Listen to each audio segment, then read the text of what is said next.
Alors il semblerait que les freins du modèle Y Performance et du modèle Y Long Range soient exactement les mêmes. Il y a juste un cache rouge pour différencier les deux, quoi. Ce qui est un peu dommage parce qu'au final le modèle Y Performance est bien plus puissant, il mériterait des freins un peu meilleurs. Après avoir réceptionné son modèle Y Performance, le garagiste a ainsi découvert que le SUV n'est pas équipé des freins performance promis par le constructeur. Une drôle de découverte qui pourrait s'apparenter à une erreur de montage. Mais Tesla en est visiblement conscient, puisque pire encore, c'est une vulgaire plaque rouge qui tente de dissimuler des étriers de modèle Y grande autonomie. D'après le mécanicien, les freins arrière sont quasi identiques à la version plus civilisée avec des plaquettes parfaitement similaires, des disques à peine plus épais de l'ordre de 2 mm seulement. De plus, toujours selon ses observations, les freins avant seraient semblables, avec toutefois un peu plus de réserve sur ce sujet.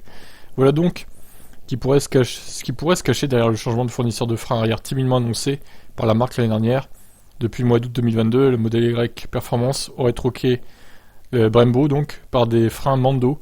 Cependant, ça n'aurait pas d'incidence sur les performances de freinage selon le constructeur.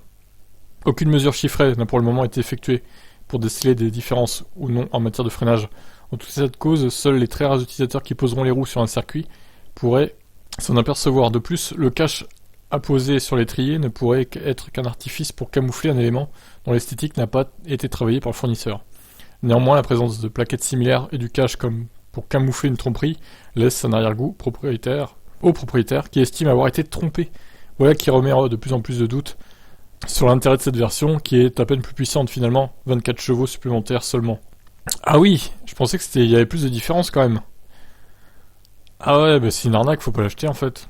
Faut pas acheter le modèle Y Performance, ça sert à rien. Si c'est pour gagner 24 chevaux, pour au final avoir des freins identiques et moins d'autonomie au final aussi, ça n'a aucun sens de l'acheter. Donc voilà. Qu'est-ce que vous en pensez vous? Tromperie ou pas? Je vous laisse commenter.